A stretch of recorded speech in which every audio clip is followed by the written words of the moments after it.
Welcome, welcome, my Patreons,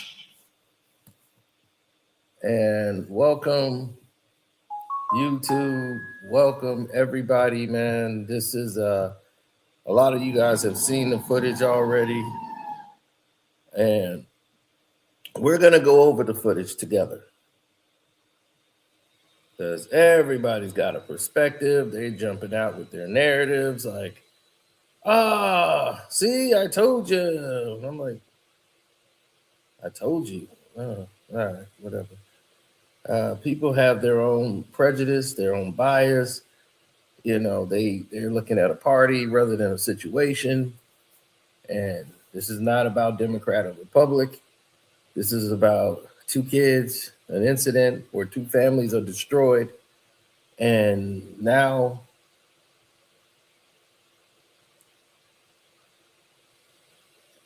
yeah, we as a people,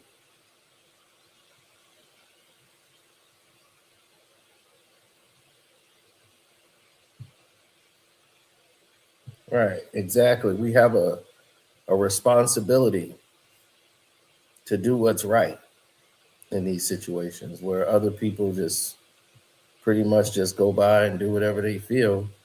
We have a sense of responsibility to go over you know, the human drama.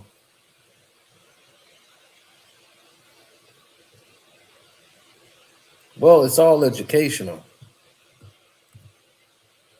It's a tragic situation that you wish had never happened to anybody, especially a child. Um, for a parent to have to go through that is ridiculous. No matter if I like the father's, attitude or not, a child was lost his life, and that didn't have to take place. So everybody's saying who's at fault rather than just saying no matter who's at fault right now, it's a horrible situation that everyone needs to learn from because it brings out the worst in everybody.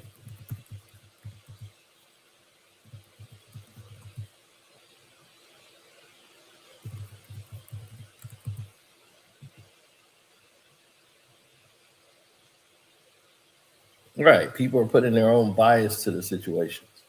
So let's look at these angles of the photographs on what was happening. What was the pretty much the mindset going into it?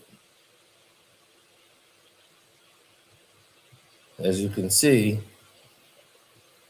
there's Austin Metcalf comes in with two of his other teammates, and then his brother is coming in right now. His twin brother coming in with his friend,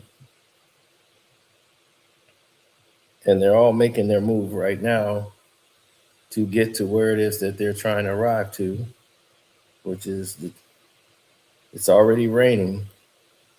And as you can see, some people are in the tunnel. Carmelo Anthony was in the tunnel, and he was told he couldn't be under that tunnel. He had to move. So that's when he got up, decided to move. This tent was packed. They said, hey, go under that tent under there. So he's on his way, getting ready to go to the tent.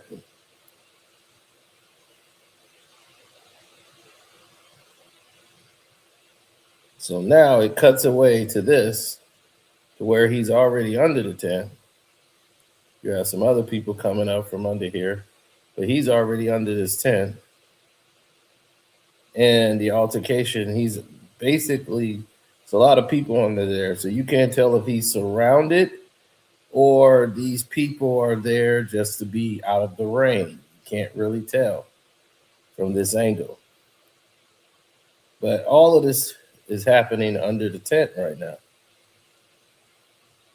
And you can see Austin is up.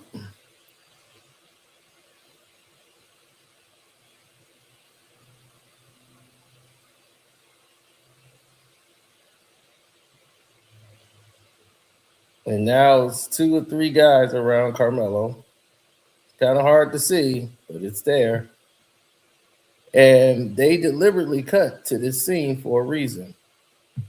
Let me make this big screen for everybody so people can see it a lot more clearly.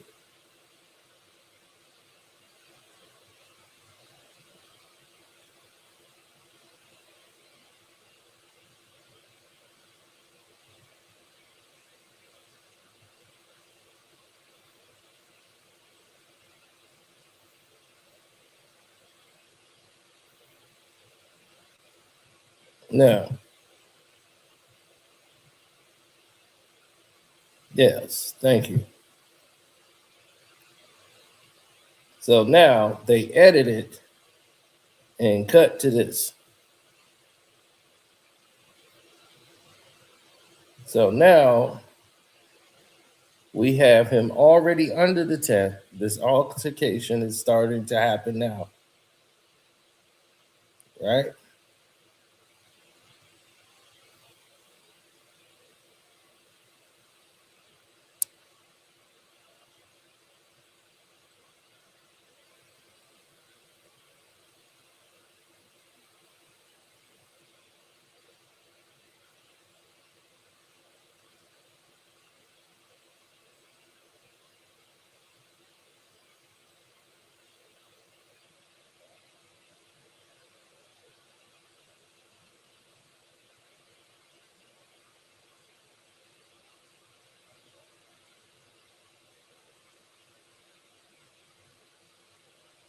Oh, we see the altercation. There was a push and a shove, seemingly from Austin. Boom, he put his hands on him. You see the two hands thrust goes right towards Karmelo, right?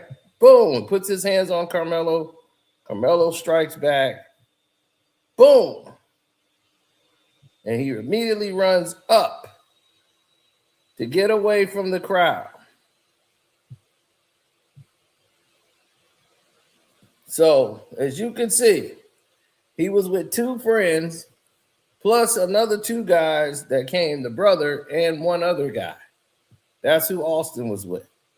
You saw Austin put his hands on Karmelo first. Then Karmelo responds and immediately runs up. So none of this is premeditated. He didn't come there for this guy. The guy was warned, don't touch me or what else. Now he's getting up out of there. Like, let me get up out of there. I don't know what's happening because he just hit this guy, poked him. He don't know what's going on.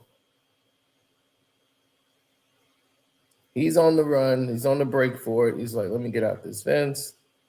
Okay, there it is. Let me go.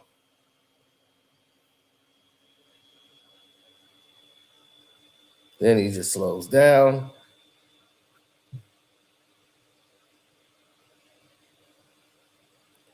Other kids don't even know what's happened yet.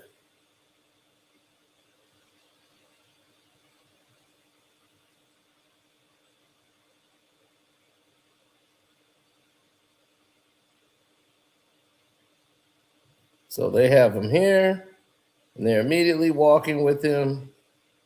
Security or the officer, they got him. And he's walking right here with the officer as they're coming up. Then they told him, hey, come back. Don't go. Because they just left him there. And they checked to say, is this the guy? And this is where he's telling him what happened. He's like, oh my God, I just stabbed somebody. He hugs this guy, the security guy. And then they start taking him.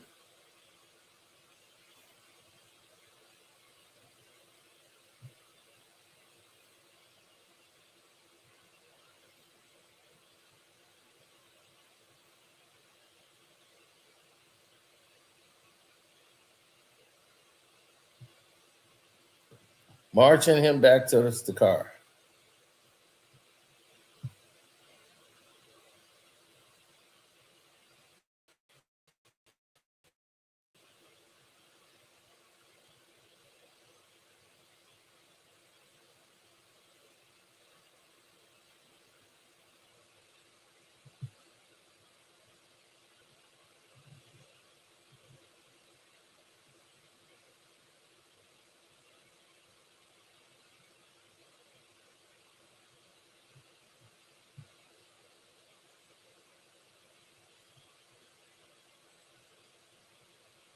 So look, he's trying to explain himself. He's frantic.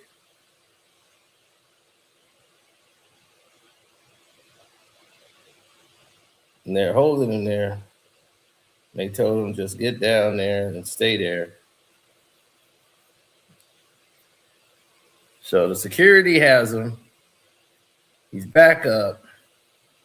They're talking to him. And they're working with Alston under the tent.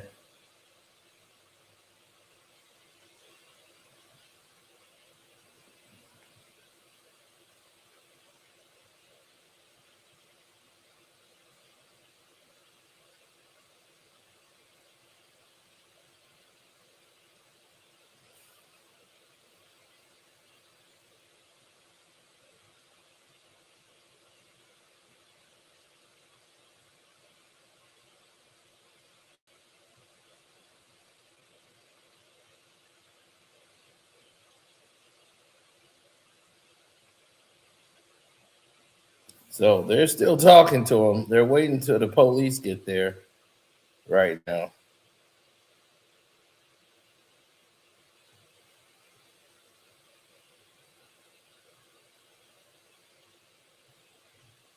Everybody's walking slowly.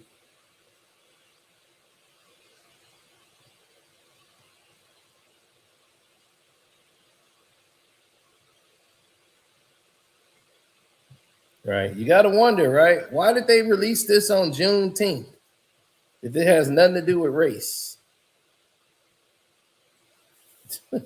I'll tell you, boy, these people do this stuff right in your face, right?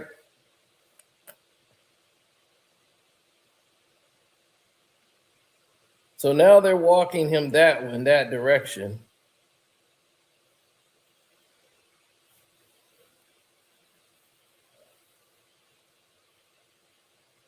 Now the cops is there to frisk him.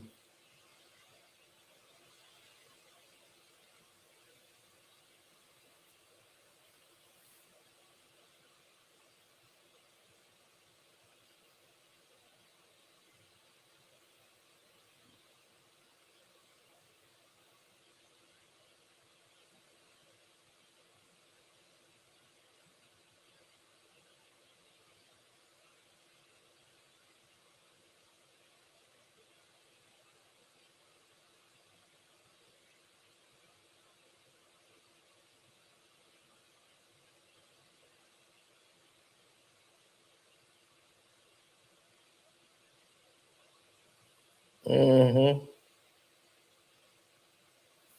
Now, this is where I think they're going to have him there till the police show up.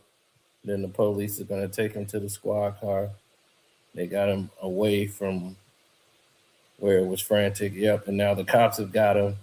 And now they're taking him to the squad car. So you could see where security grabbed him. And he was very remorseful. It was very frantic. And then they moving Karmelo out and taking him, after they cuffed him, they're taking him into the jail. Still, there are people there that don't know what's going on. They just know everything's been canceled and guys are moving out. There probably wasn't going to be any track running at all anyway. So there's Karmelo coming out after the police have him.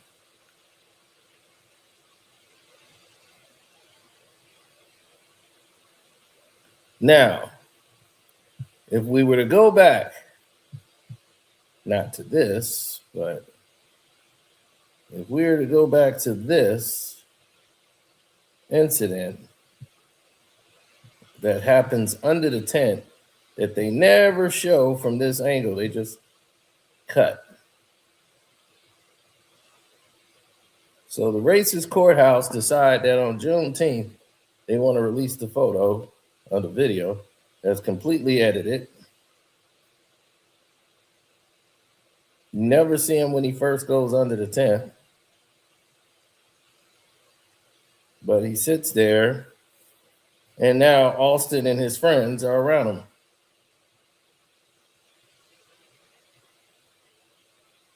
He's sitting there with his one friend that he's with that he knows.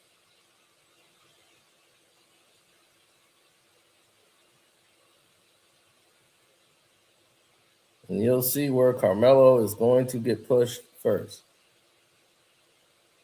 So the aggressor was clearly Austin in the footage.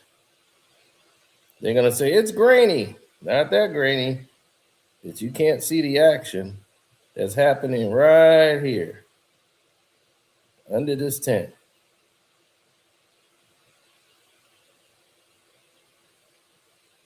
Austin will get up and go towards him after being warned.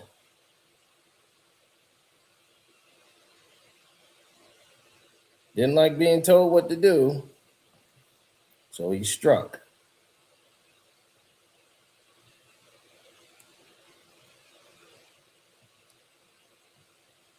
More agitation is happening under the tent.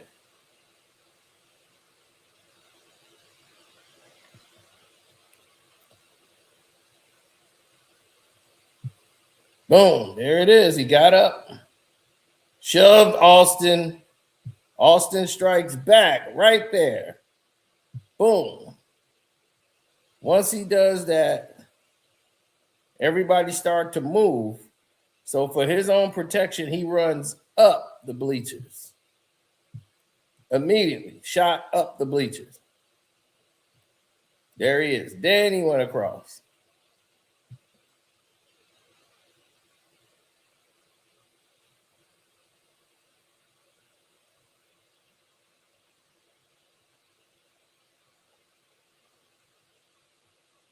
And he took off.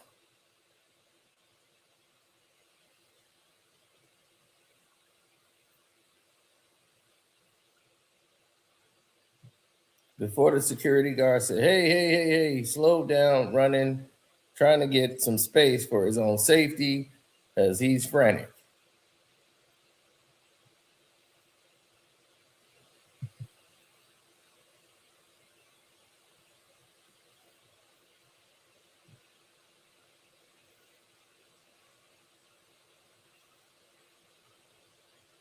So the aggressor was clearly Austin. Austin definitely put his hands on him first.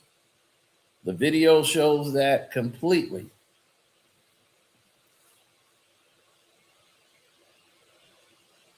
So whether it was self-defense or manslaughter, this was not premeditated murder. No way is it murder in the first degree. That's one thing I know for certain. And you can see him. Look, he's frantic. And he's like, oh my God, he's so nervous and frantic. Then he grabs the security guard and starts crying. He hugs him. He's hugging the security guard.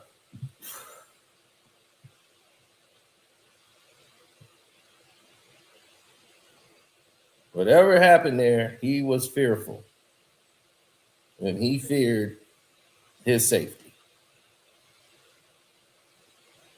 This is the actions of a man who's in fear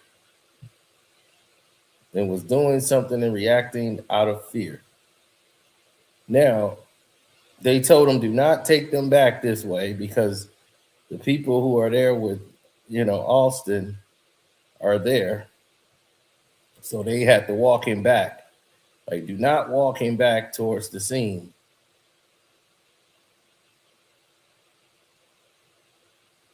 Like, get him away from the scene. They're trying to help Austin. They do not need this going on here. Walk him back away from the scene. So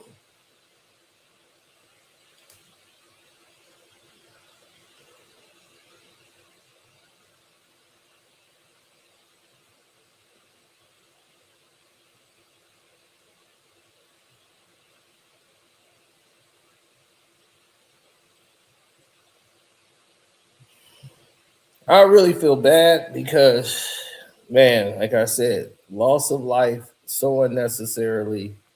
It's bizarre to the rest of the world. They have no sensibility whatsoever when it comes to just handling things as a person. This is awful. And, we're better than this. We're absolutely better than this.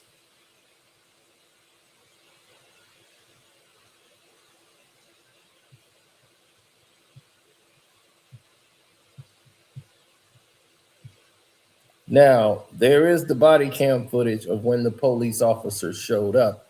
They released that too to the general public. Let's take a look at this. Lynn, here's the thing. Yes, if it's a minor altercation, but here's the thing. We don't know how minor that is. In our sense ability, I don't think it was enough to him to want to stab somebody. But when someone is in fear, you don't know what they're going to do. You don't know. This is why you keep your hands to yourself. You do not initiate to go out. If this man is not trying to harm you, do not try to harm that man. Don't put your hands on anybody because you don't know how they are going to react. Do not be the antagonizer. If you want that person to leave, go ask an adult to have him leave. Learn from these moments. Teach your children these moments because these are the moments that'll keep your kids safe. Learn from this.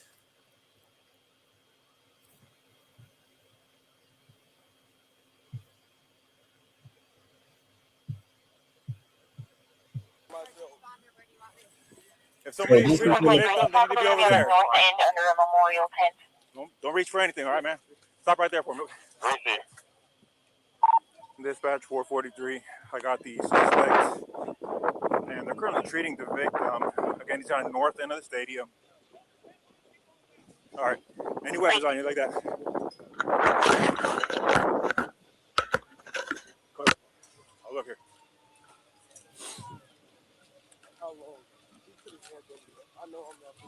Copy, I'll be in route.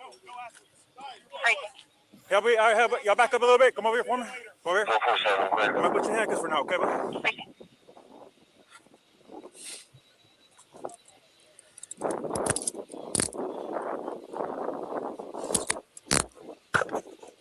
Dispatch 443. Everybody can slow down. I got the alleged suspect in handcuffs right now, detained. Everyone else can slow down. Suspects detained in handcuffs. Hold on. You can open up the channel, and medics are clear to come in. Have them come to the northeast entrance. That's gonna be a gate that's wide open there, and then you come to the victim from there.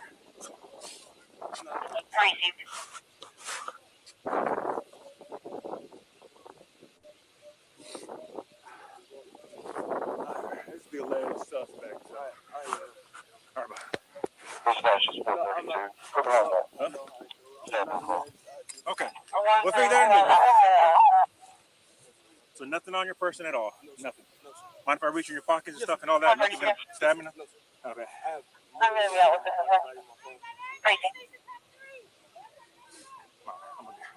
A little personal there, okay? Just to make sure. Okay.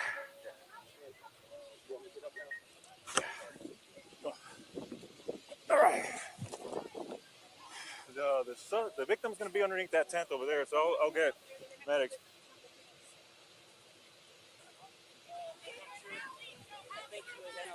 Memorial tent over there, guys. All right. He put his hands on me. I told him not to. He put his hands on me. What's happening right now? Victim is over here on the north end. They got staff standing to him right now. This is the alleged suspect. Already? No. We searched them. Got nothing on him.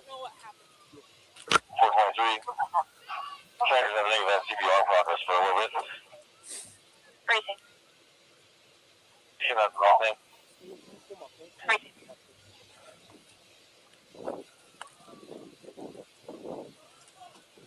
Nice side over here first. up to you. It's up to you. That's fine. This is closer. Let me do one more little check of you, okay? Yes, sir. You don't mind for reaching your pockets, anything like that? You good?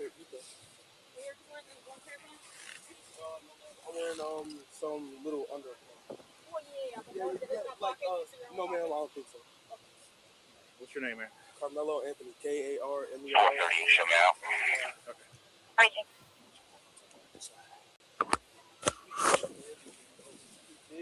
Have a seat here real quick, man. Watch your head. Let me check your hood here, buddy, okay? Yes, sir. Well, I'll tell you what, lean this way so you're not resting on your hands, okay? All right, see a little bit of blood on your hands there, okay? All right. 402, I won't see. So your first name is Karmelo?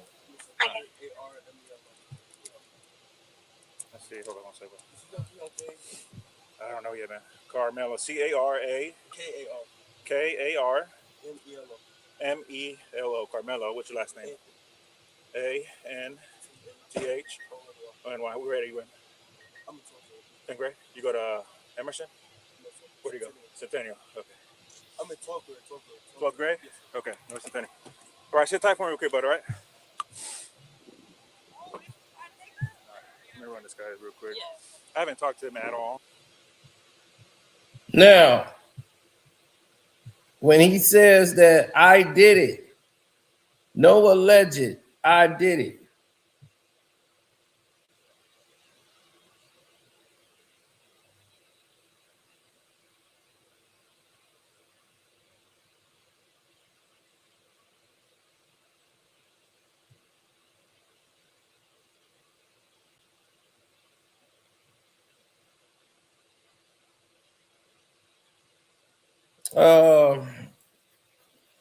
We don't know what your skin color is, sir. You won't show your face. So saying we making you ashamed of your skin color, y'all lack accountability. Well, what do we need to take accountability for? We're not involved in the crime or the incident. There were not 4 assailants. Well, who said there were 4 assailants? If there were 4 assailants, then there would be 4 assailants in the crime. They said they were surrounded. Did you not see him surrounded by the people he came in with?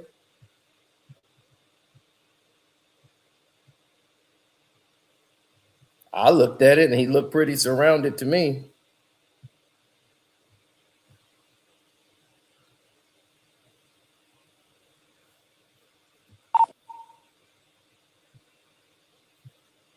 You know, everybody will take Hold on. something and try to spin it to their narrative because that's the way they want it to go.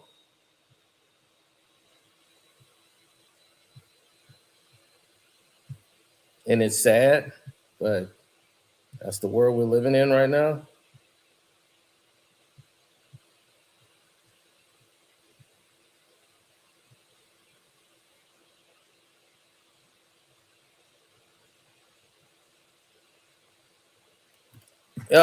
No, it's a cleat cleaner, Derek. He uses it to clean his cleats. It's a 3-inch blade. It's used to clean your cleats. You know, track runners use it to clean it. They can, sharpen the tips of the cleats if they need to for where they run in.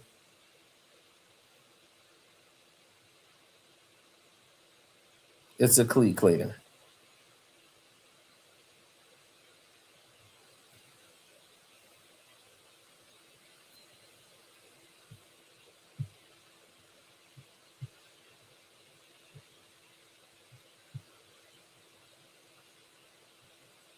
Now, as you can see, there's 1, 2, 3. Austin comes in with 3 people.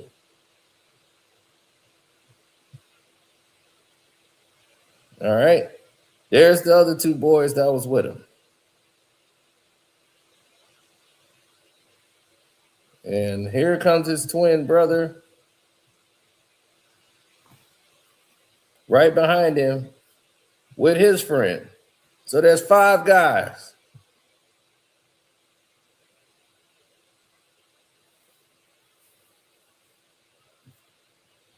So you initially have 5 guys involved.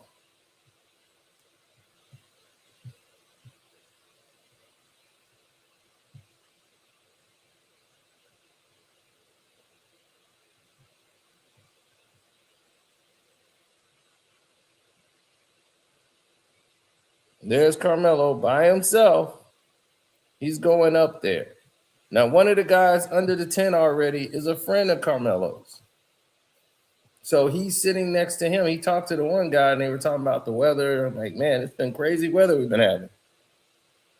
And the guy was like, yeah, it's crazy. Then he's like, the other friend said, hey, can I sit next to him? And he was like, yeah. So they switched seats. And that friend is sitting next to Karmelo. And for some reason, Austin don't want him there.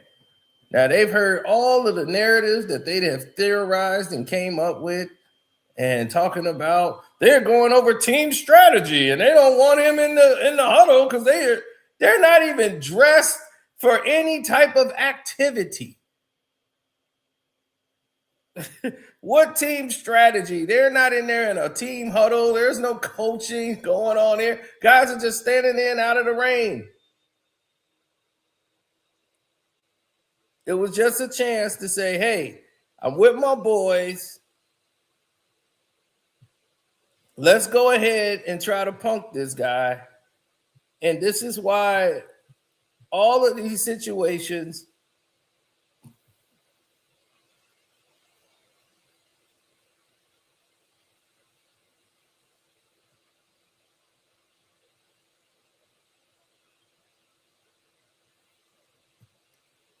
he said nothing was said when I brought up the racial slurs and the sand traps at the golf course in Frisco. Well,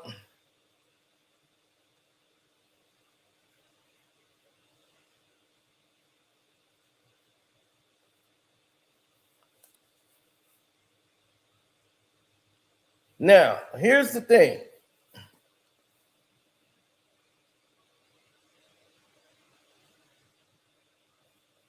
Frisco racist? Yes.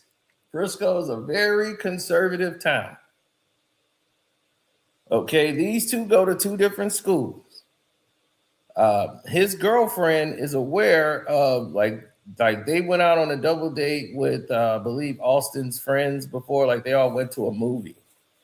So some of them are familiar with Karmelo. Carmelo's girlfriend and Karmelo went on a double date, like wasn't a double date, but they just all hung out at the movie. They're kids. They all end up going to a movie together and hung out, and there was never any problems. Austin decided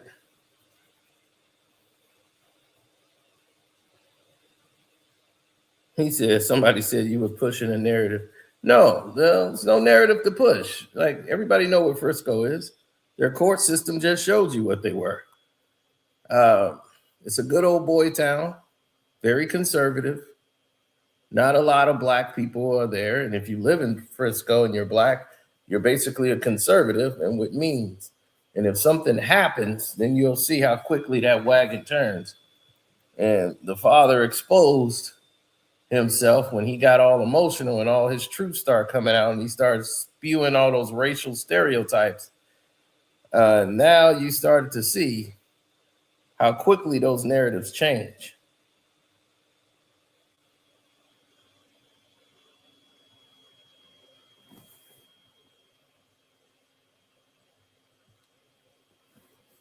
Well, they're always going to try to minimize it. That's the thing. I don't even try to argue with those people. You know why? Because those people want to see what they want to see. He didn't get jumped, though. Where is he getting jumped? He don't have to be jumped if he's surrounded by them. They have the numbers. If he got in a fight with that guy, he's going to have about 4 to 5 other guys jump him. He knows that.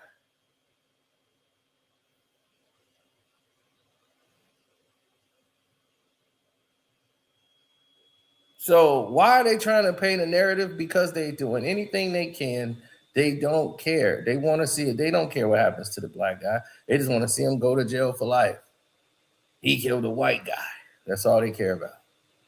Now, if the roles were reversed, if Karmelo was white and Austin Metcalf was a black guy, y'all be screaming. Y'all be screaming right now. That was self-defense. That black guy should have never put his hands on him. The whole narrative would change. So I'm not falling for y'all game.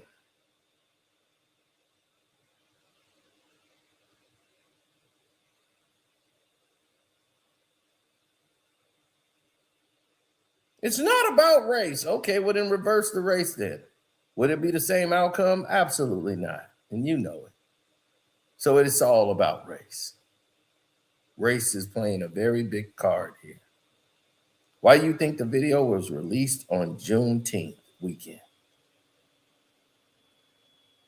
Come on. And you know who did it? The courthouse. The courthouse had to give the approval for it to be released. And they chose today to release it. I mean, we're not slow. You see, people who are black, who go through racism every single day of their life, they know it. They know racism when they see it. You're white. You don't understand that. No one's oppressed you. You don't see it. You're blind to it.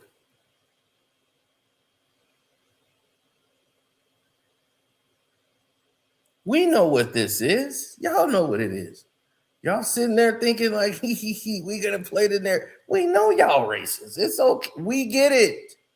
We know y'all racist. This is what y'all do. But all we doing is flashing a light on it.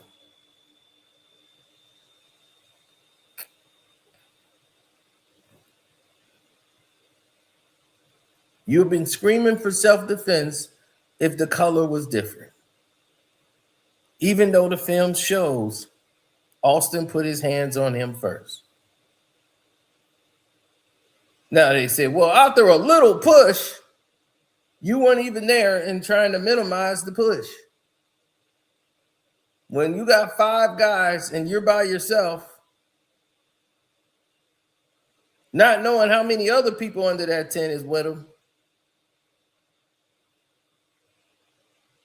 that kid was scared for his life.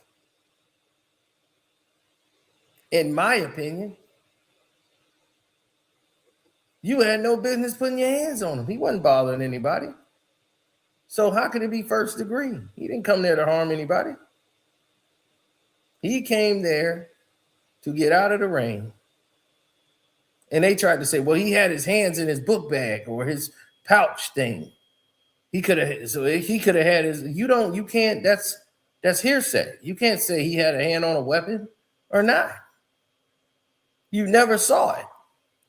So unless he went in there and pulled it out after he had his hand on it, you don't know. He got pushed, then he grabbed the weapon. And he, after warning him, don't touch me, don't put your hands on me. And the guy concedes, goes right on the hand and puts his hands on him. This is a very valuable lesson, people. And it needs to be said. The failure happened at home. That's where the failure happened. And I didn't know it till Jeff Metcalf opened his mouth and removed all doubt and gave the most racial interview in the history of mankind for 3 hours straight, ranting racial stereotypes. He didn't even know how racist it was. This is why they put a gag order on him, because they already know what he is. And they said, oh, if he starts talking, oh, we'll be executed in the media and everything. They would know what Jeff Metcalf is.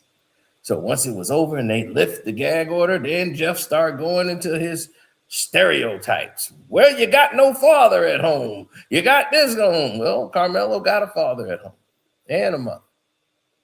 So what narrative? This narrative had nothing to do with that. He started attacking the entire black civilization based on what happened to his son.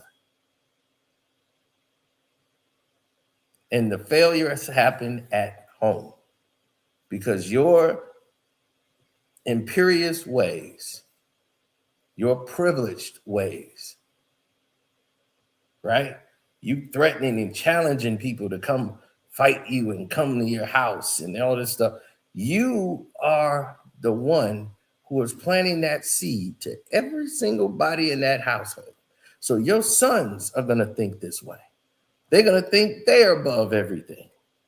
They're above these people. They can put their hands on them. Who are them to tell him what to do? And you see what happens?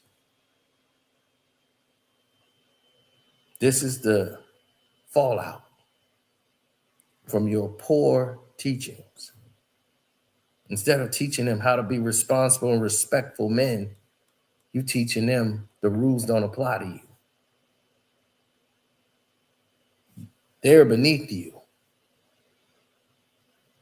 You teaching them their skin tone has privilege. And when they come with this bullying aggression, you probably champion it. They say most of this stuff comes from the family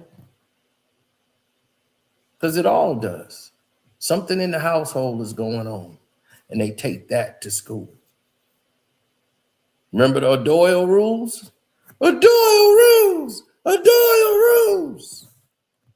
You remember that, right? We've all been to school. We've all seen the bully at the school.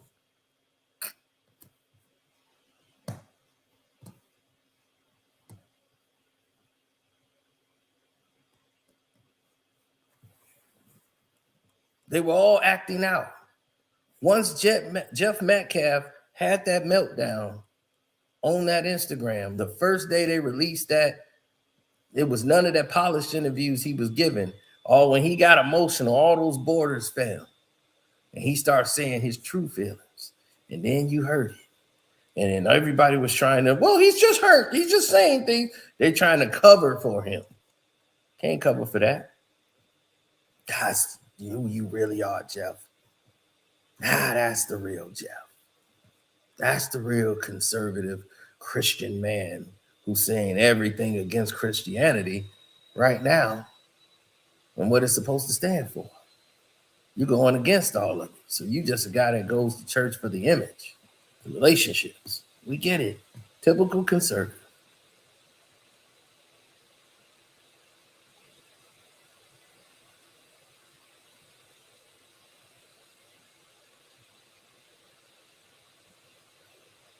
You don't know who I raised, buddy. So one of the main things that they teach us, that we teach our kids, is keep your hands to yourself. Because you don't know how the other man is going to respond. That other person may respond. You get in a road rage with somebody. You yelling at them on the road. Right? Y'all yelling back and forth. What for?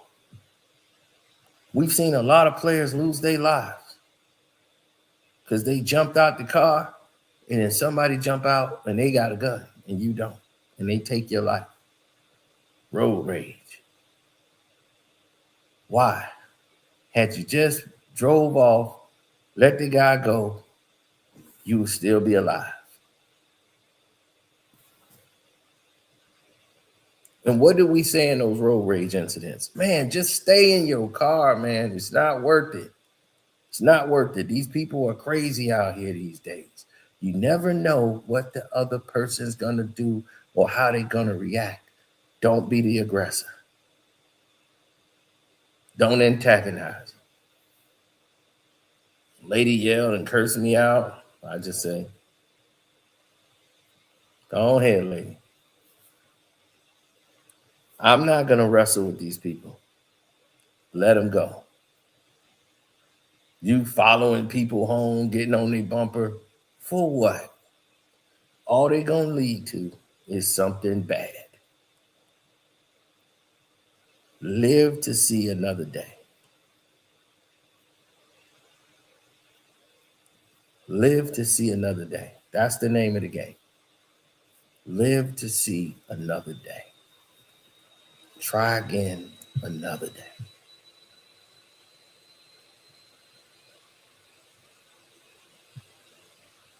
We are all heartbroken and feel sick. Everybody feels sick to their stomach about what's going on out here. These streets are a mess, a complete mess.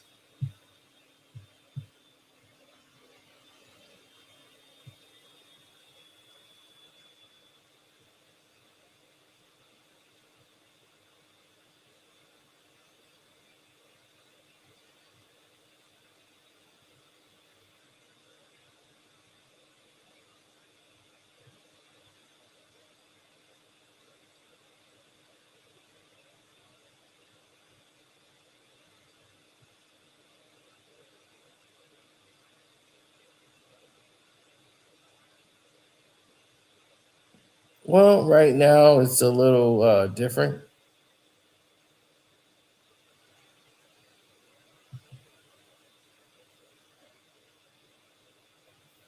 The reason why it's different is because other people don't have a what we say wherewithal when it comes to getting this thing done. You know, people are disillusioned when it comes to these situations. Their minds are a little bit warped.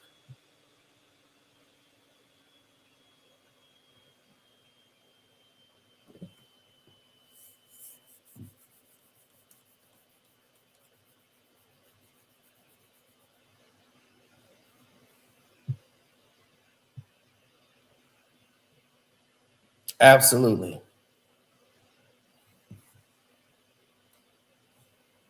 Touch me and find out is a defensive statement.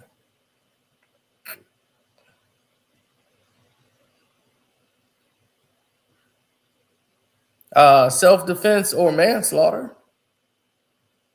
I mean, there's definitely not first-degree murder here at all. No matter what you see, first-degree murder should never be on the table for this. That man did not come there with an intent to kill. It wasn't premeditated. None of this was.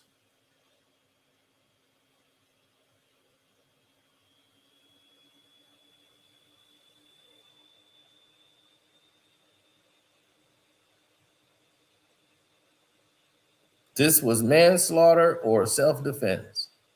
Either which way you look at it. A life was lost. So yes, you could easily say manslaughter. That's what I'm saying. If you would have just kept it within the law, there will be no outrage. There'll be no need for the outrage. Keep it within the law. The parents would have been okay with a manslaughter charge because someone did lose their life behind this, you know? So we're not coming at this with a racial thing. He's white, so the black guy's supposed to be free. F them. You know, I know people that's really like that. They ain't caring about it one way or another. They think Austin, he should have stabbed the brother too and three more of them. Yeah, I know black folks like that for real. They do not care one way or another, saying they don't have no compassion for us ever. But I'm just like calling it for what we see. We saw that this kid did not have a fair trial. We saw that it's amazing how when a 17-year-old kid who was white did the same crime in another state, well, no, in Texas, actually, he got off. Right? We saw Rittenhouse, innocent, self-defense. Right? Rittenhouse gets self-defense.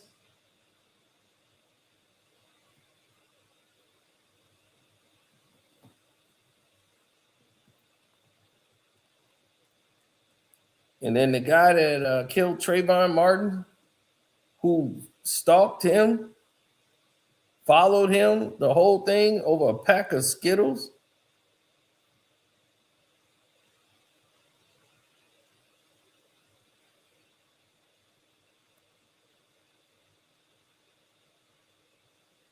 What is it, Zimmerman? Yeah, Zimmerman. Free. Carmelo Anthony gets 35 years.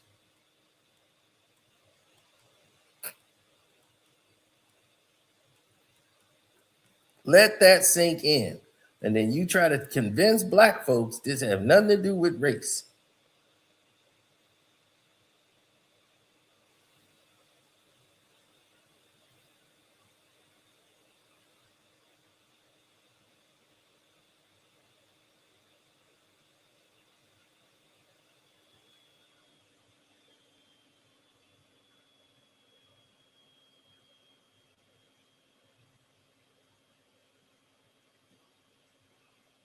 And the reason why this is happening because we have not extended or tried to extend to power in the places that it matter, the places of justice. We have to infiltrate that judicial system. We have to break that order because that's where the true power is coming from. They're making the decisions. They're passing down decisions that are completely different based on race. Same county, same state, same crimes, different charges.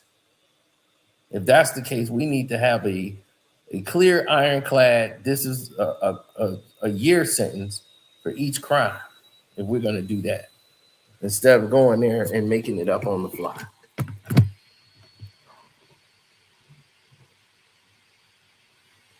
What will they do next? What will they come up next? What will be the next big thing?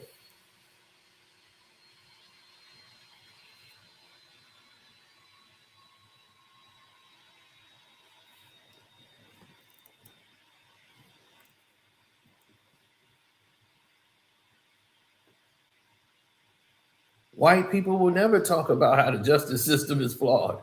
It ain't flawed for them, so why in the hell would they talk about it being flawed? It's only flawed if something don't go their way.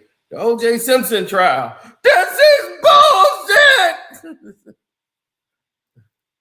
And what did they do to O.J.? They hounded that man for the rest of his life. Never felt like he ever got proven innocent.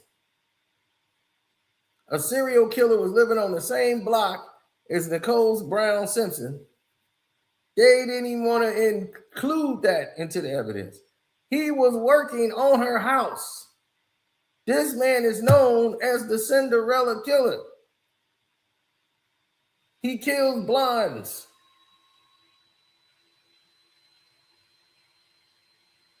So let's get this straight. Glenn, who's known as the Cinderella Killer, from state to state, he's living on the block in an abandoned house because he's doing work. She asks him, invites him to the house and says, "Oh my God,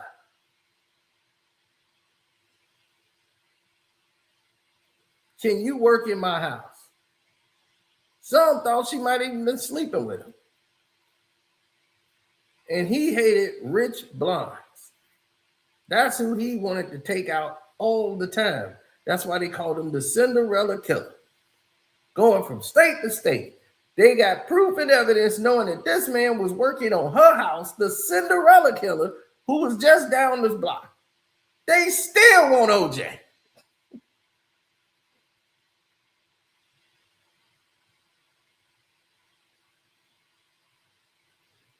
Buddy, if the cartel would have done that, trust me, if the cartel is going to take them out, that's not even cartel style. Okay, it would have been done in a whole different way. That had nothing to do with no cartel. First of all, they would have to owe a lot of money for the cartel to get involved. Okay, that two drug addicts ain't gonna bring the cartel around. Okay, unless they getting ready to testify, unless they finna bring down the cartel, you are not finna see the cartel gather up for two junkies. It's not gonna happen.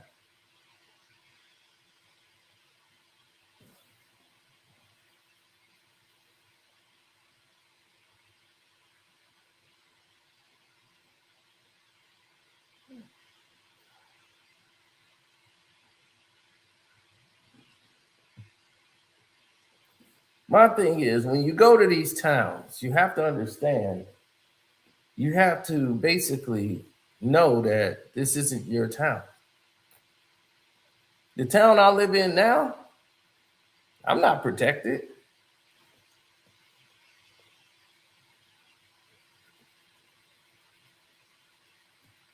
I saw what happened.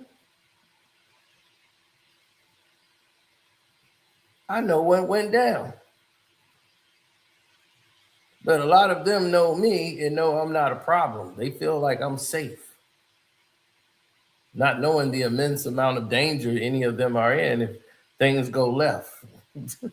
But I'm the safe guy. Yes, believe that. Because one, I don't try to integrate with them. My neighbors next door, they seen me say hi to them probably 5 times since I've been here. Now the neighbors over here, the Latinos, yeah, I get their kids gifts and stuff every Christmas. Why? Because they came over like people and introduced themselves.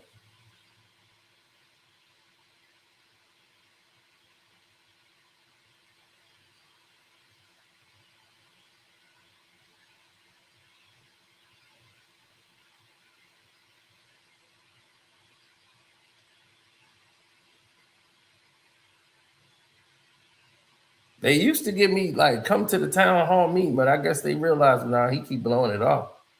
So I didn't want nothing to do. I don't want nothing to do with whatever y'all got going on. We're having a block party, and just so everybody to meet everybody, so they won't be strangers. Nah, I'm a stranger.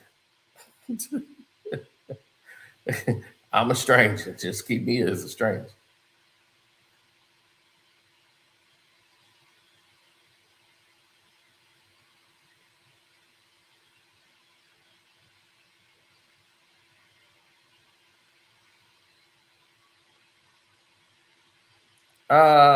No, I didn't hear what the prison captain said.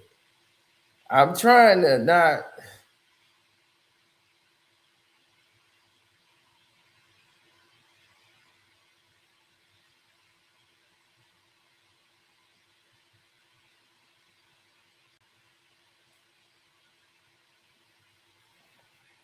Okay, you think the jury was right. I have a quick question for you. Are you black or white? Quick question.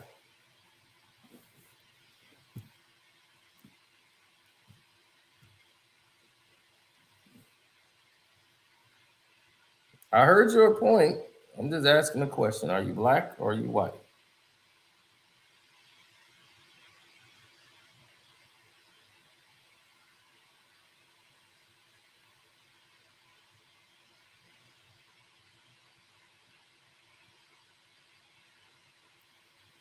I am white. There we go. So, you're a white person, and why do you feel that the decision was correct?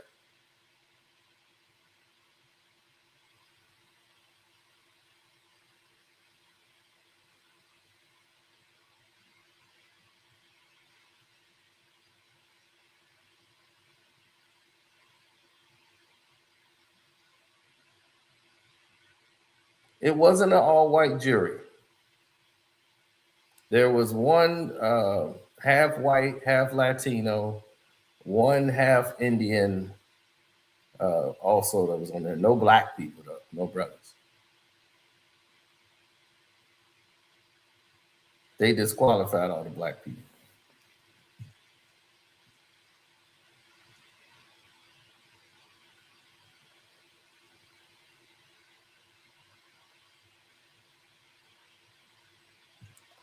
Plus this video, what does this video show you? To make you believe that it wasn't manslaughter or not guilty or self-defense rather. You think it's just flat out first degree murder.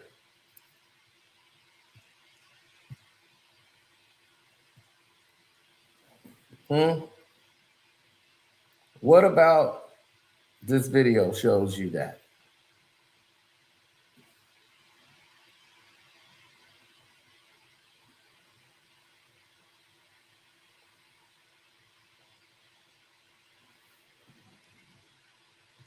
A shove and a stab, not first degree.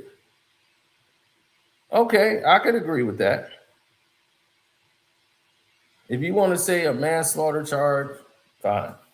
Like I told you, I'm okay with that. If they say manslaughter, because somebody did lose a life, no matter what just happened there, but having to prove self-defense, but fear for their life, I can understand that in that situation.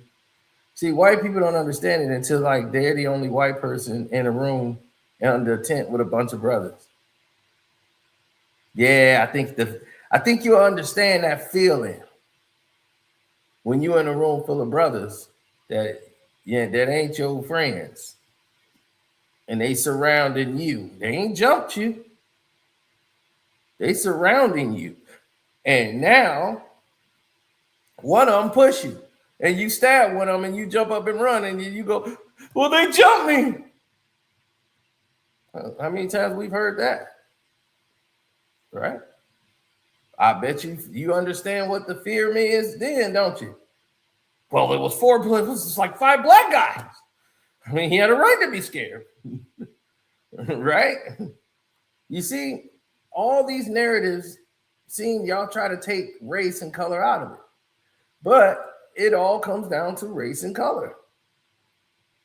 Because if this was reversed, you would not have these feelings.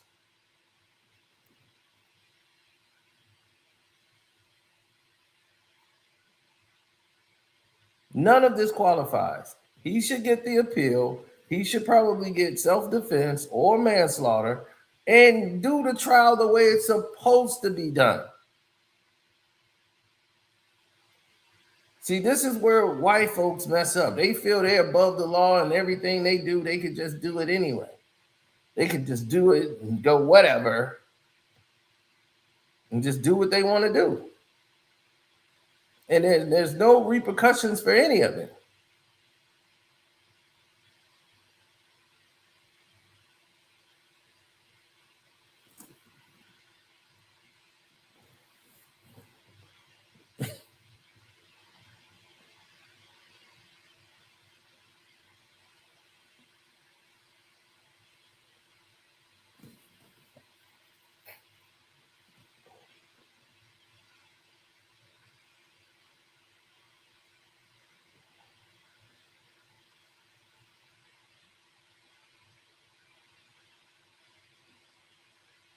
Mm.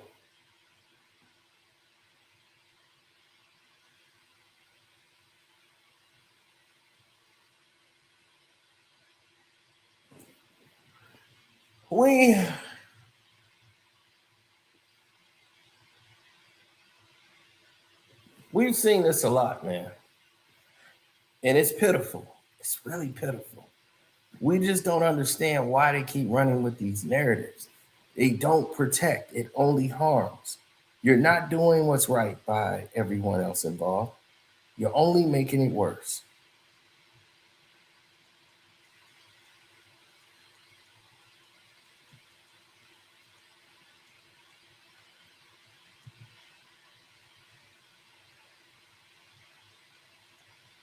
I only just hope people understand that when it's all said and done, the smoke clears, all of that's done, said, whatever, that people can go back to basics, get back to where things used to be.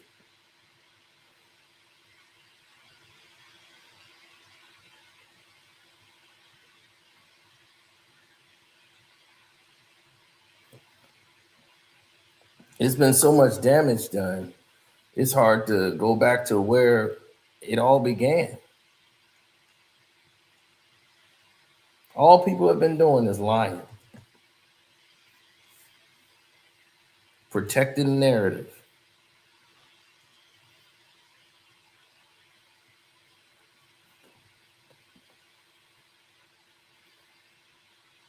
Black folks are so vested because we can relate. There's a Carmelo Anthony in every town. This situation is happening in every town. It just ain't getting magnified as much. But there's injustice done to blacks in every town, every day, every walk of life. I'm being hated on, judged. Every walk of life. You can't, are you going to sit there and just let it happen or just say, what the hell, and start reacting back? Because we're at a point now that there ain't no going backwards, man. You got to move forward. And I never thought we'll be this bad in this country going into the years into the future. It should be getting better. It's getting worse. People are regressing back to their olden ways. Each year we've got more and more segregated against our own kind. People with no love for you whatsoever, pretending to love you. That's the worst. Because you would have never done that to them.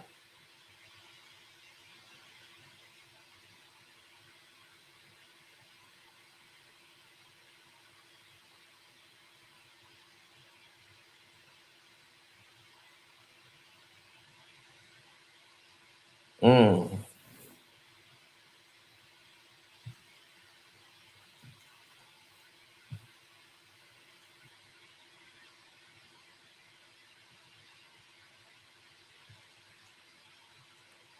All right, they got people to ban Asians.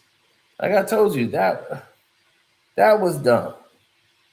You know, like y'all gotta realize, man, we are doing a lot of actions that is counterproductive to us.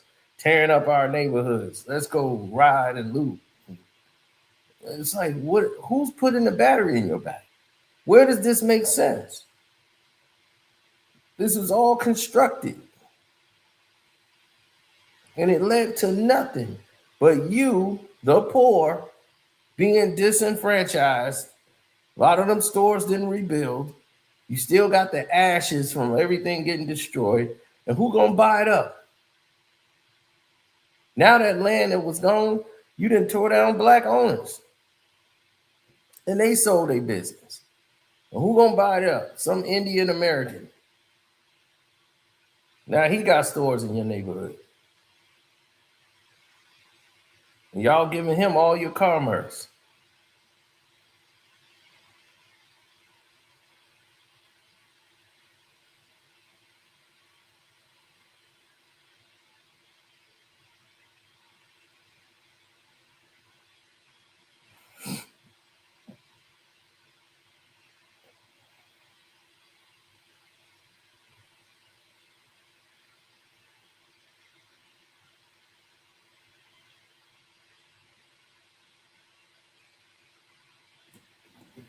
I always buy black.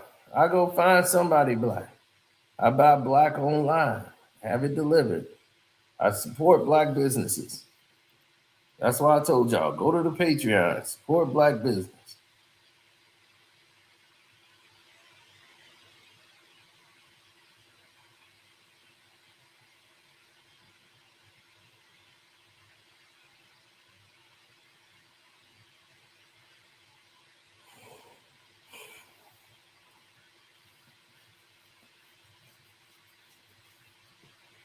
They don't know how to work. People love a movement.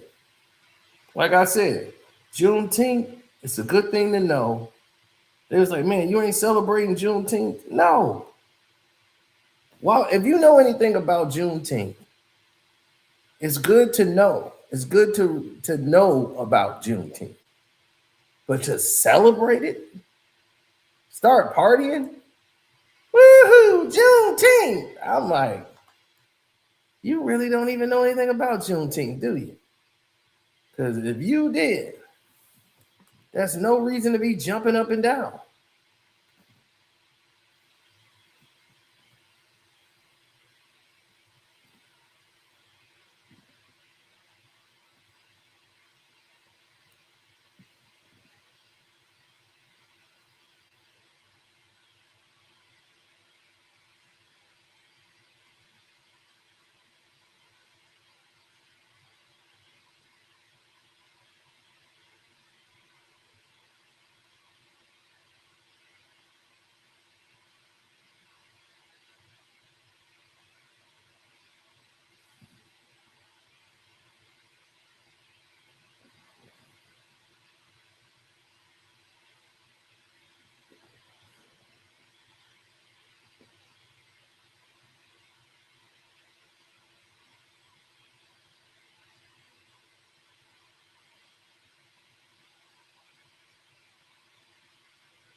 Mm.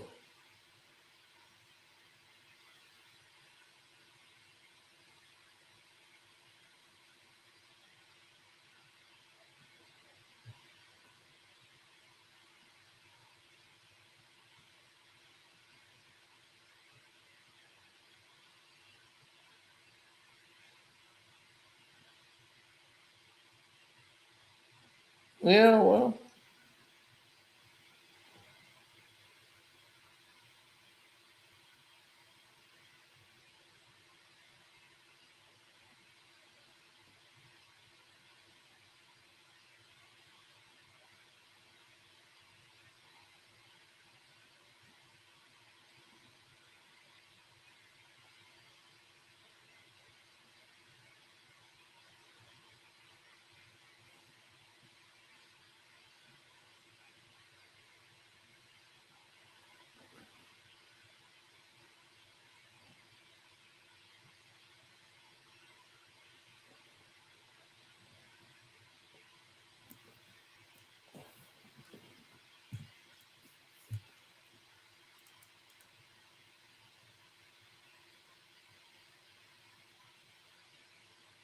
right. If it was a plotted situation where he wanted to take that person out, it wouldn't have been one stab. That was a stab to get away from him. He don't know where he stabbed him. He had no intent to take his life. No. But 35 years, that's grossly obsessive.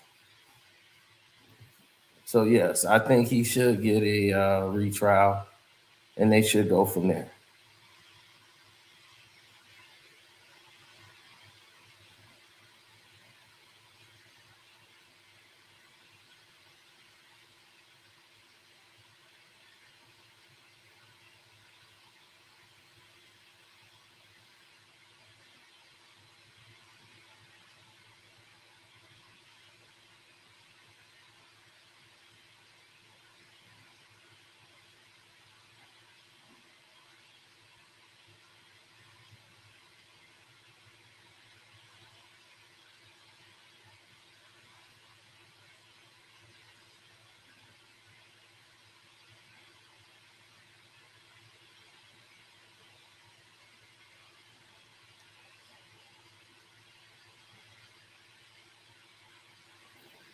Yeah. So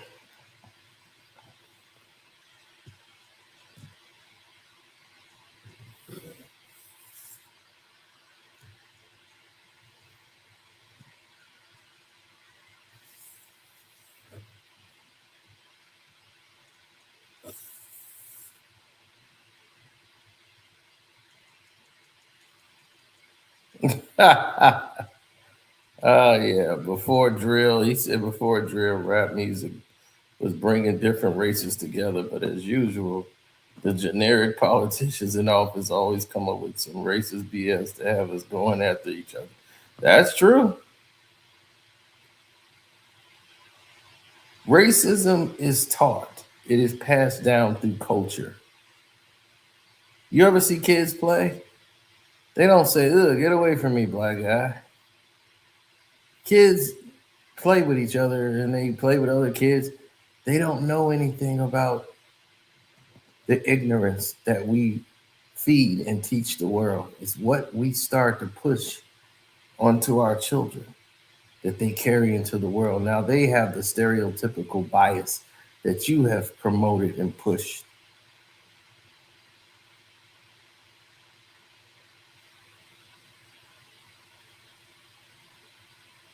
Some rebel just to go against you.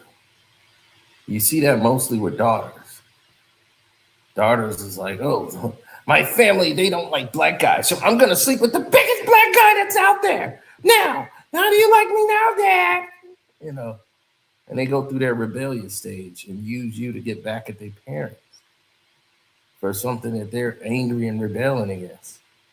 So you have to be careful when you get in these situations and knowing that some of these people are just using you because of, you know, your sexuality and your sexual anatomies and how good you are running a football or dribbling a basketball.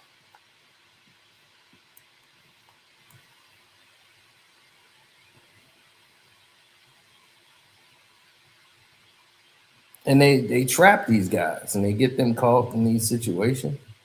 And then they find out, the athlete finds out too late down the road, what it truly is, or entertainer or the regular black guy who just don't know that they're just dating them because they're black.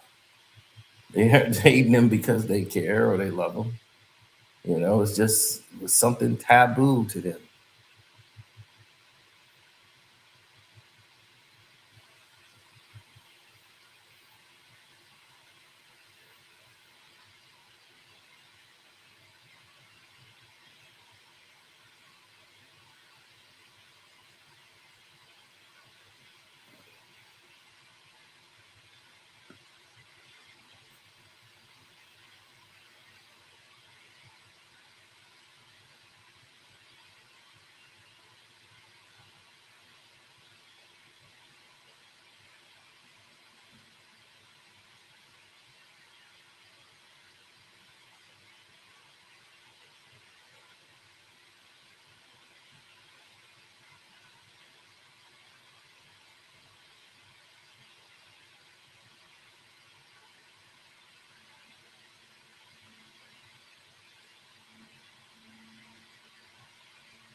Well, no, it's just that nobody realizes that. White people live in their white society, a lot of them, the majority of them, and they think they know what goes on in neighborhoods they have no idea. Black people don't sit around here worrying about what goes on in white people's neighborhoods. Black people don't care. So the ideology that we want to ruin their livelihoods is completely a narrative that they created out of fear, because the news tell them to be scared all the time. We had no intentions. Black people have no intentions of caring whatsoever what white people do. We don't care. But they care what black people do all the damn time. That's the problem. You keep effing with them or effing with us. Leave us alone. We don't want to bother you. Don't bother us. And we good. You was like, we don't want you shopping at the stores. Y'all get your own store. Fine. They had Block Wall Street. They're making all this money. They was like, hey, we're lost a lot of money. Man, we kind of need those black dollars. Now they're doing good over there. They're prospering. Yeah, they're opening up a bank now. No, we got to shut that down. Burn the whole thing down. Now they got to come back to us. You didn't want them in the store. So what do you want? They weren't bothering you. Every time they don't bother you, it's a problem. Because that's not the issue. You don't want them, but you want their money.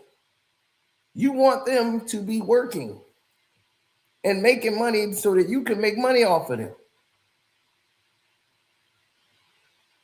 So you're killing them softly and making money on them all the way to the end of their demise. And want their children to follow the same trend. Come spend your money with me. Come spend your money with me. Come spend your money with me until you die. Then we replace you like a battery. Take you out, put another battery in. Because if you really wanted it that way, fine. Black folks is not trying to bother you. Whatsoever. Black folks don't want to kick it nowhere they ain't want it. Nobody want them to be, and they don't want to be there. Fine. You don't want me here? Fine. I will leave. It's lame here. It ain't like y'all got a party that's jumping. Man, it's jumping in there. I got to get into that. Man, they river dancing. Can't wait to get in there and do this line dance. They are not trying to do that at all. They don't care. The problem is these people who live in a bubble where they don't even integrate with anybody from color. There's white people that get up, they go to work, everybody there is white. Everybody in the town is white. Everybody in the school they go to is white. Everything they do is white, white, white, white, white. They don't even see nobody black in their town. And if they do, they don't integrate with them at all. They go somewhere else, they deal as white, white, white, white, white, white, white, white, white. Watch the news and go, I don't know why these black people are doing that. Yeah, it's just so weird. Did you see that on the TV? Oh my God. What is wrong with them? Why are they doing all of these things? I'm going to go on Twitter. This is what they need to do. You don't know anything about these people. Leave them alone. Worry about what's going on in your neighborhood. Because you're not doing anything to help. You're hindering.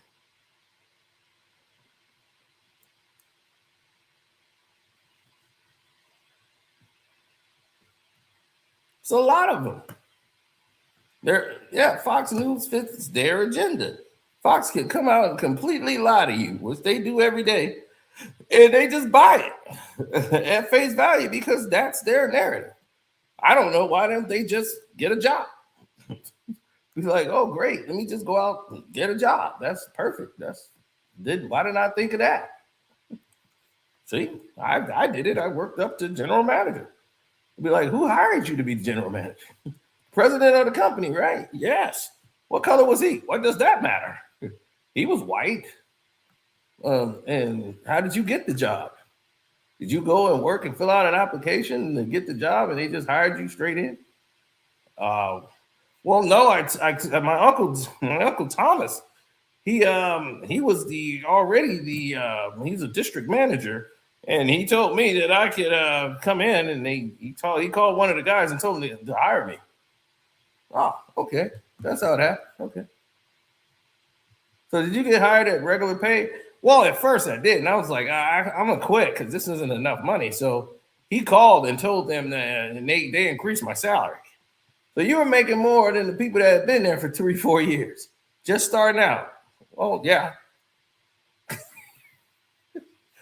Then when it was time for a managerial promotion, you were made a manager in less than 2 years, right? Yeah, I was a manager. Yeah, Fernando didn't like that very much. He had been there 12 years, and he hadn't been a manager. And he was running pretty much the entire shift. He's the guy that trained me. Oh, so Fernando trained you, but you end up being Fernando's boss in just 2 years of you being there with no experience. Okay, yeah. All right, that makes sense. You see?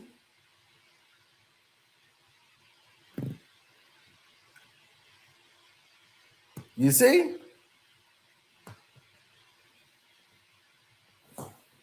Oh, it's a victim mentality stream? Or is it just a mentality stream? A reality stream?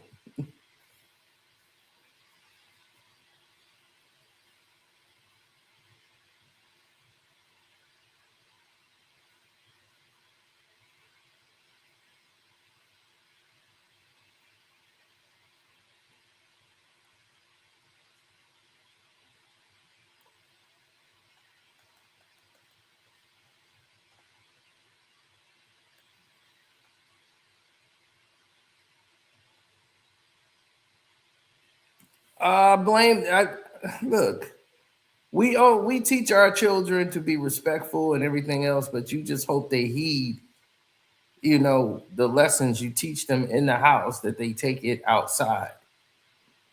Naturally you're gonna do things against the grain, be rebellious, go through your moments. But when you're black, you know those moments is going to mean a lot more than what a white person can get away with. White person can throw stuff at the cops. Shit, get off me. You ain't my boss. We do that. We're taught differently because we know how it goes with the police. We're ever in that situation. We're not to act like how white people act when they are told things. And we know how you white people act. You don't like the authority. You don't like to be told what to do because, hell, you tell your parents what to do. You curse your parents out. Shit, Mom! What the fuck, Mom? Language! F you!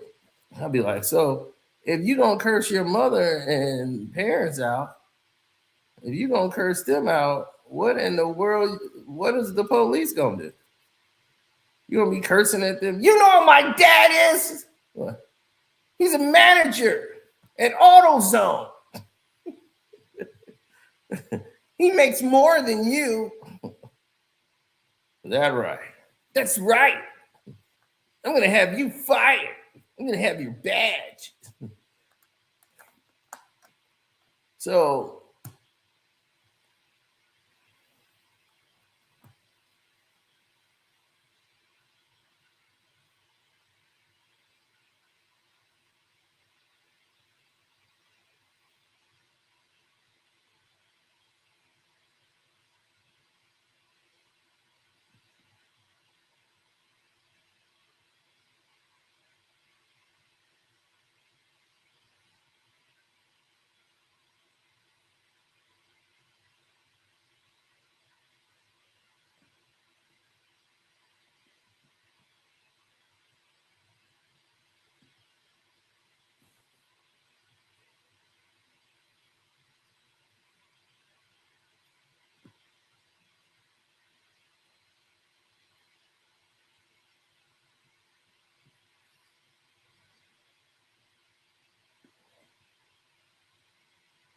yeah.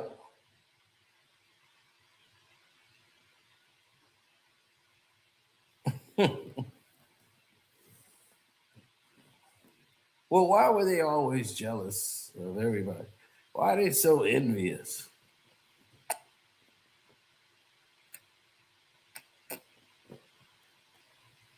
Well, think about it.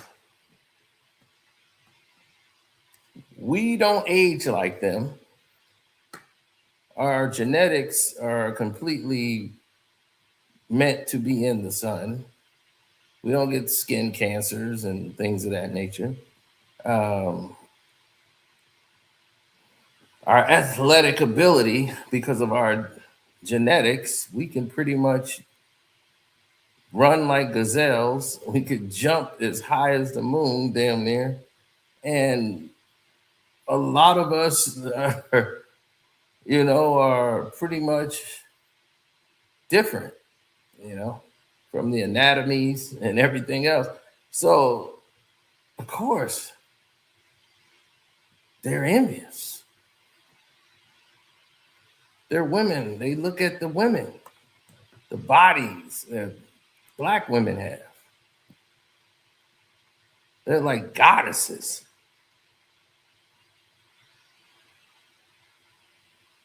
So, of course, they have to make fun of what they don't have. Your lips are too big. Back in the day, they used to talk about people's lips being a bad thing. It was too big. Now, that's sexy. And now look at these white girls. They spending tens of thousands of dollars getting injections in their lips and want their cheeks to stick out like black people cheekbones. They look ridiculous. Now you got black women getting. I'm like, you already got thick lips. What the hell you need with lip injections for? Sick. Looked at Serena Williams like, what the hell is wrong with you? I knew when she ate that dog food, I said, oh, we got to get Serena. She's gone.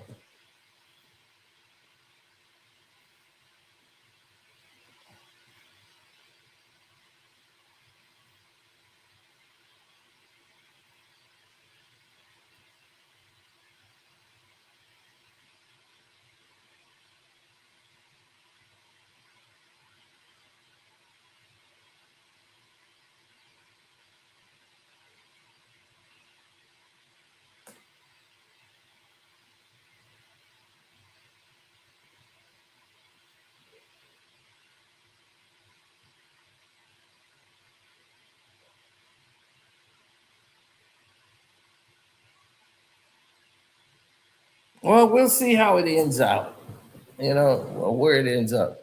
But as of right now, you see the narratives, they never seem to match the intentions. So we got to see how it all matches up in the end. But as of right now, this has been very problematic for a lot of different reasons. So yeah, I know y'all just going crazy. How they finding this chat? They see anything with Carmelo Anthony in it, and they just want to jump on in, and they want to get in there and just start talking. They don't show their face, the whole nine. Yeah, Serena Williams ate dog food. She was at a hotel room. She ordered some dog food. It was one of them hotels where you could order dog food for your dog. So she had ordered herself something to eat, and she ordered some food for her dog. And they brought the food for the dog, and she was like, I just want to know, what does this taste like? What is this my dog is eating? It's really healthy. Everything they say is healthy for the dog. I just want to know, what does it taste like? And so she went and tasted a little piece and was like, oh my God, this is awful. I'm like, because it's dog food. You're not a damn dog. What you doing eating dog food?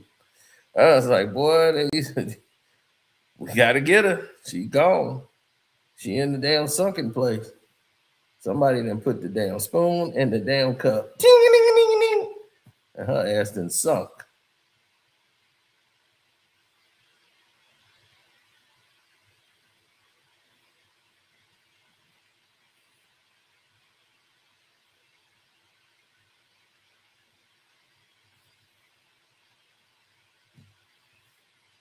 Oh, yeah.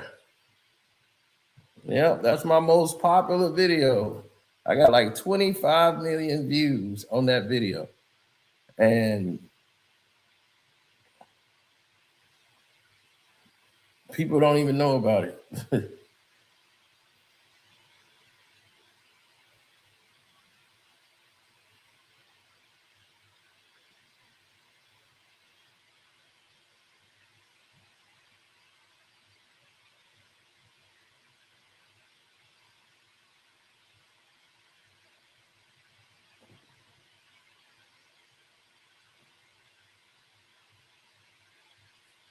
Yeah, that video is at like 25 million views, if not higher.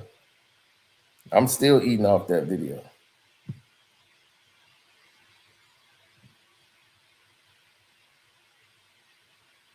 Mm-hmm.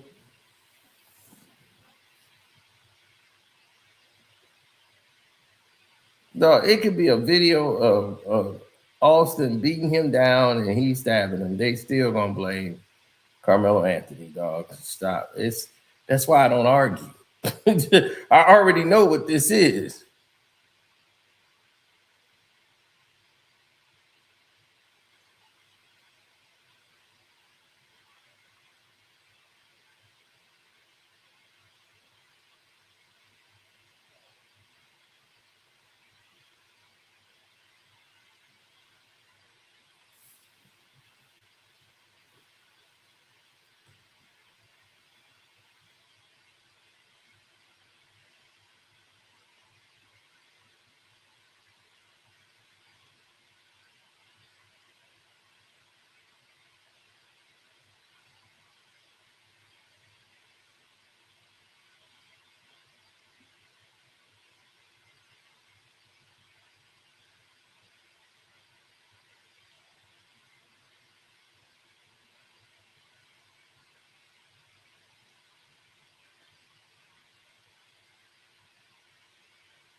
No, no, no, no, no. It's a whole different reality. Um,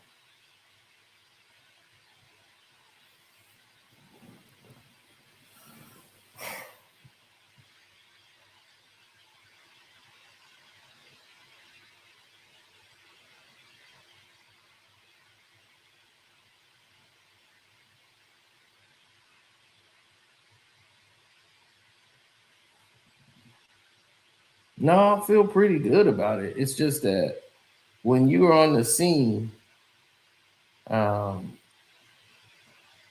a lot of stuff come with it. You see a lot that go, through its cycle. Like this is why you really in it. You let people know this ain't the way. Like don't. There's no need for you to go out your way to put your hands on somebody. You're only gonna make a fool of yourself. Defend yourself at all times. You never know how somebody gonna react. And then these times, it's crazy out here.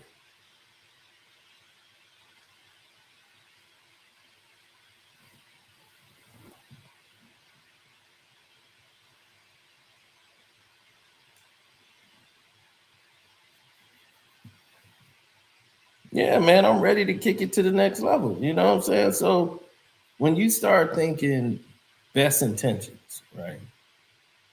That's what you want to focus on, best intentions.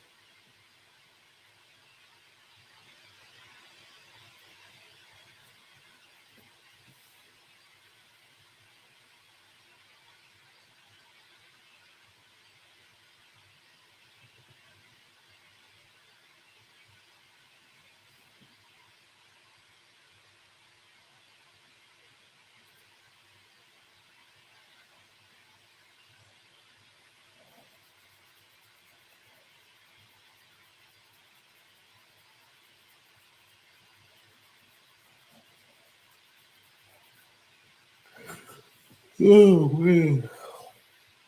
So anyway, man, I'm gonna get up out of here. Love that y'all stayed up with me this long. I appreciate everybody that came through, even y'all racist people who came through.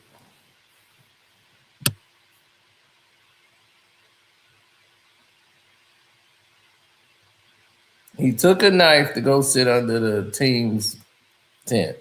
That's all you saw. He just showed up there with a knife, like he's Michael Myers, to go sit up under the tent. That's all. That says it all. Yeah. And that's the kind of mentality we're dealing with, people. People cut out every damn thing. Not to mention he was there for track, right? He didn't come there and say, wow, let me go sit under this tent. He was in the tunnel and they told him to go sit up under a tent, sir. He was in the tunnel. If you watch the video, he was in the tunnel. And they told him you can't stand in the tunnel. You can go up under one of those tents. And that's what he did. But you explain your mentality and subjective thinking that you just cut to a knife, which the police on the stand said was legal, right? 3.5 inches. And he had no problem with him bringing it. So, the fact that you brought that up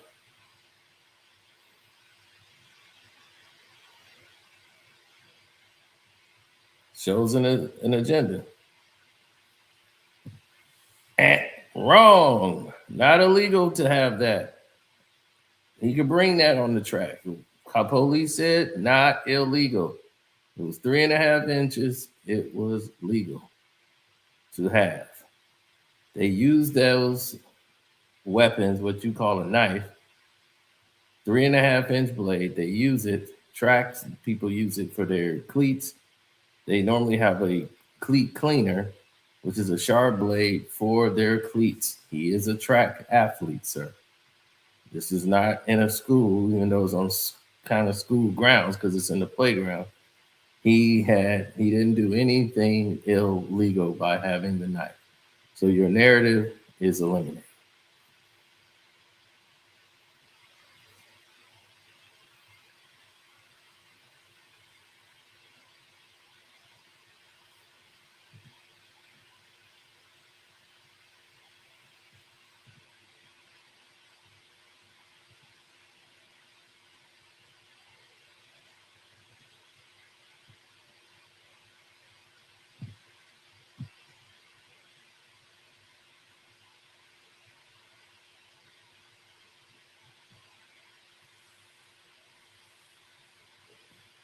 Learn your law, buddy.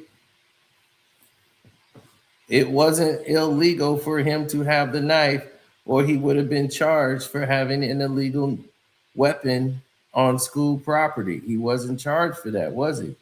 Because it was legal. The police took the stand and said it was legal. So you learn your state law that you probably don't even know. You're probably not even in Texas and don't know anything about the case or the trial. He wasn't charged for it. Don't you think they would have charged him for it? So if he wasn't charged for it, why you keep saying it's illegal?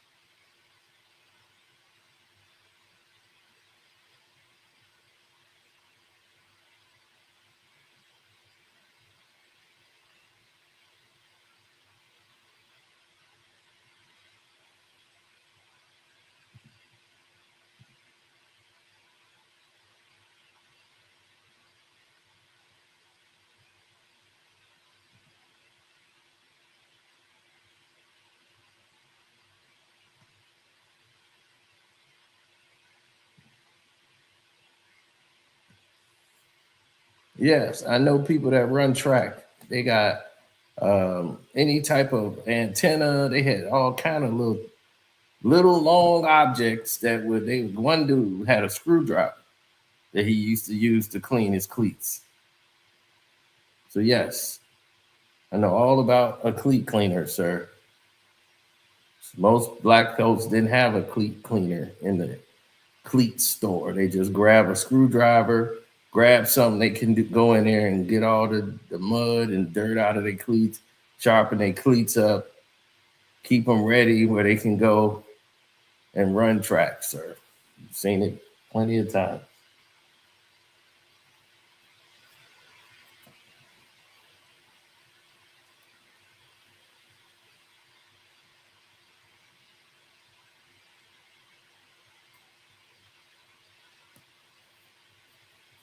Carrying a gun into a Cowboy stadium is an entirely different thing. Man, y'all going wild with this. Like y'all going all over. Now, if you had a bazooka, could you go to the Cowboy stadium? I don't think you can go in any stadium with a gun, sir, unless you're legally licensed to be there.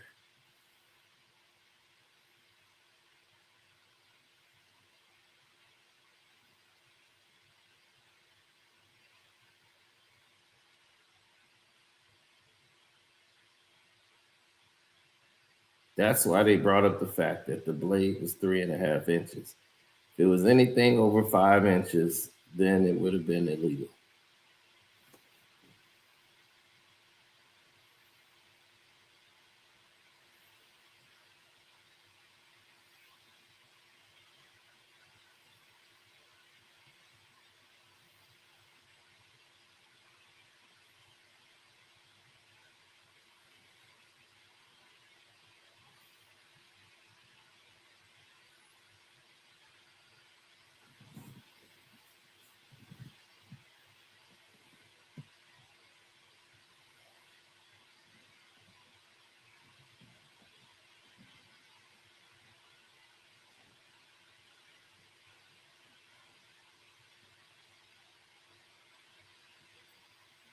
There you go. No age restriction on knives.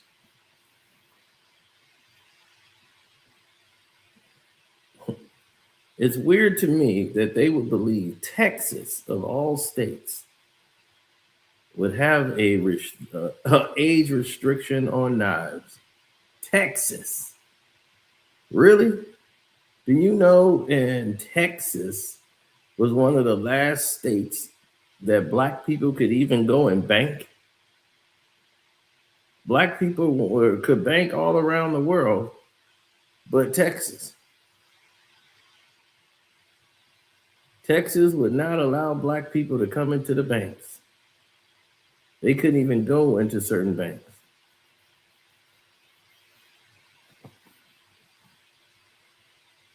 They were the last state.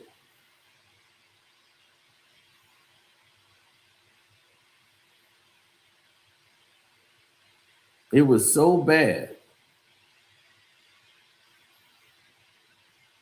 that two bankers, well, actually, a black man who was very educated, who had a good business in real estate, had to fight to get the real estate license down in California, had a very profitable business, decided to go back to where he was born. And his father told him, he said, son, you're going to get a chance to do things in this world, just not in Texas. And he decided he was going to change Texas. Used a white friend of his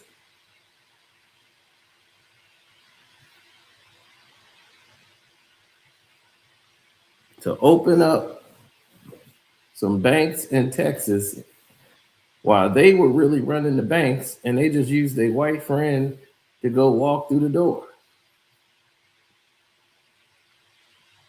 And they started giving loans to blacks in the bank. They opened up their own banks and started giving money to black folks, started giving loans to black people. Just like white people used to get. Black people house breakdown, they can go get a loan from the bank. Now they getting loans, they could pay back on the loans, they can remodel their houses like everybody else. Why was that exclusive to only white people? You see? You're fighting a systematic racial conspiracy against you.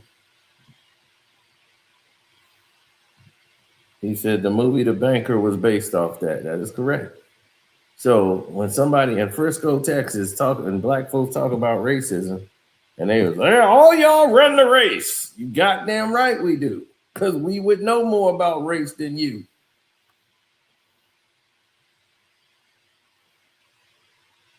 That's just a lame joke that didn't land, but it fit.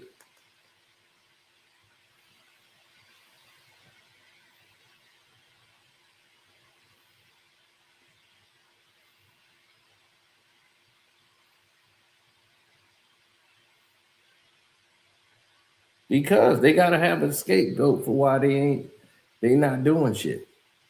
They got every advantage in the world.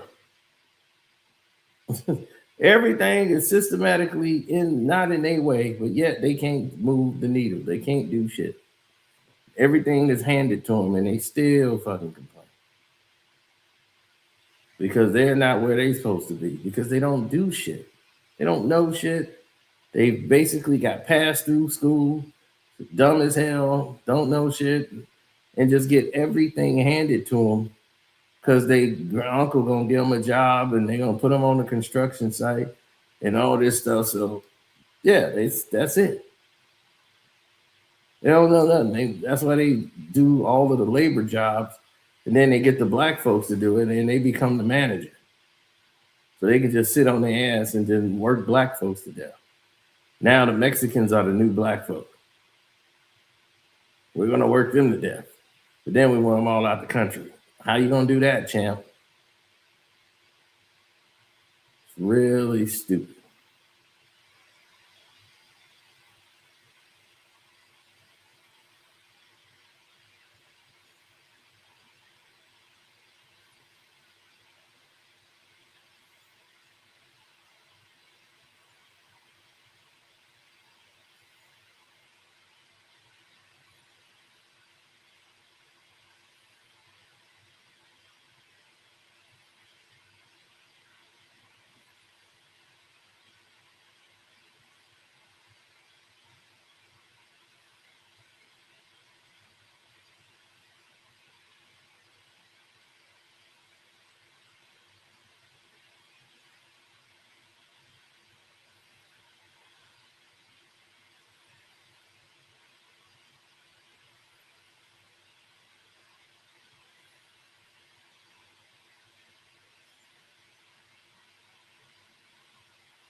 Yeah,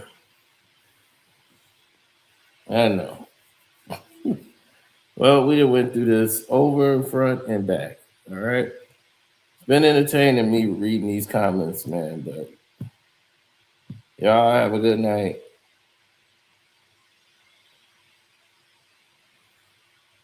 Cause yeah, it's getting more crazy and racist in the chat. So let me get up out of here.